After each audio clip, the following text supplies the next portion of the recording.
விவிலியம் அறிவோம். வணக்கம் அன்பர்களே. இன்று நாம் அறிய போகும் பகுதி சீராக்கின் ஞானம், அதிகாரம் 20. காலம் அறிந்து பேசுதல். தவறான நேரத்தில் கண்டிப்போரும் உண்டு, அமைதி காத்து ஞானி ஆனோரும் உண்டு. உள்ளே புகைந்து கொண்டிருப்பதை விட கண்டிப்பது மேல்.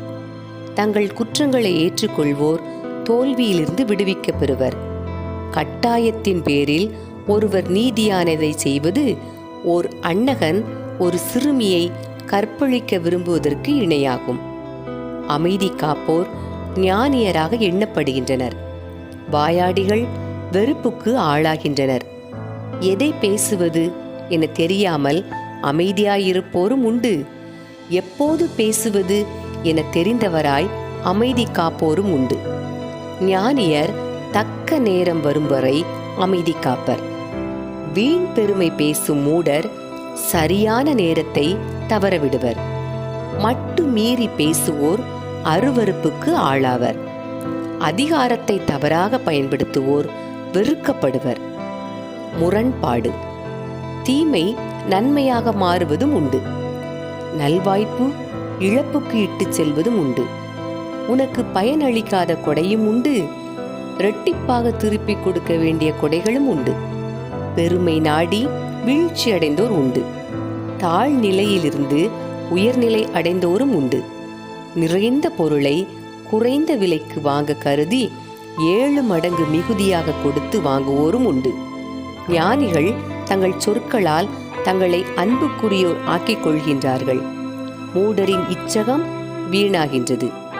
அறிவிலிகளின் கொடை உனக்கு ஒன்றுக்கும் உதவாது. அது அவர்களுக்கே பன்மடங்கு பெரிதாய் தெரிகிறது. அவர்கள் குறைவாக கொடுப்பார்கள், நிறைய திட்டுவார்கள். முரசறைவோர் போன்று அது பற்றி பேசுவார்கள். இன்று கடன் கொடுப்பர், நாளையே அதை திருப்பி கேட்பர். இத்தகையோர் வெறுப்புக்கு உரியோர். எனக்கு நண்பர்கள் இல்லை, நான் செய்த நற்செயல்களுக்கு எவரும் நன்றி காட்டுவதில்லை என அறிவிலிகள் சொல்லிக் கொள்வார்கள். அவர்கள் அளிக்கும் உணவை அருந்தியவாறே அவர்களை பற்றி இழிவாய் பேசுவார்கள். பல நேரங்களில் அவர்களை எள்ளி நகையாடுவார்கள். பொருந்தா பேச்சு. நாவினில் தடுமாறுவதை விட நடைபாதையில் தடுமாறி விழுவது மேல். தீயவர்களின் வீழ்ச்சி திடீரென்று ஏற்படும். பண்பற்றோர் பொருத்தமற்ற கதையை போன்றோர். அறிவற்றோரின் வாயில் அது தொடர்ந்து இருக்கும். மூடர்களின் வாயினின்று வரும் பழமொழிகள் ஏற்றுக்கொள்ளப்படா. காலம் அறிந்து அவர்கள் அவற்றை சொல்வதில்லை. வறுமையினால் பாவம் செய்வதினின்று தடுக்கப்படுவோர் உண்டு. அவர்கள் மன உறுத்தல் இன்றி ஓய்வு கொள்வார்கள். தன்மானம் இழக்கும் நேரத்தில் உயிர் நீப்போர் உளர். மூடர் பொருட்டு அழிவோரும் உண்டு. வெட்கம் தாங்காமல் சிலர் தங்கள் நண்பர்களுக்கு உறுதிமொழி வழங்குகின்றனர்.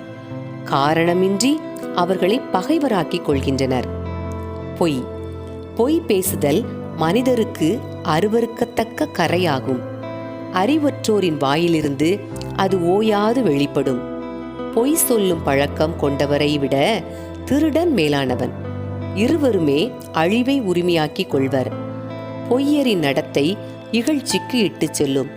அவர்களின் வெட்கக்கேடு அவர்களோடு எப்போதும் இருக்கும். ஞானியர். ஞானியர் தங்கள் சொற்களால் முன்னேற்றம் அடைவர். முன்மதி கொண்டோர் பெரியார்களை மகிழ்விக்கின்றனர். நிலத்தில் பாடுபடுவோர் நிறைந்த விளைச்சல் பெறுவர். பெரியார்களுக்கு வேண்டியோர் அநீதி புரிந்திருந்தாலும் தப்பிவிடுவர். சலுகைகளும் அன்பளிப்புகளும் ஞானிகளின் கண்களை குருடாக்கும். கடிவாளமிட்ட வாய்போல் அவை கண்டனங்களை தவிர்த்துவிடும். மறைந்து கிடக்கும் ஞானம், கண்ணுக்கு தெரியாத புதையல் ஆகியவற்றால் கிடைக்கும் பயன் என்ன? தங்கள் ஞானத்தை மறைத்து வைக்கும் மனிதரை விட தங்களது மடமையை மூடி மறைக்கும் மானிடர் மேலானோர். அன்பர்களே, இறைவார்த்தையோடு பயணித்தோம். இறைவனோடு நம் பயணத்தை தொடர்வோம்.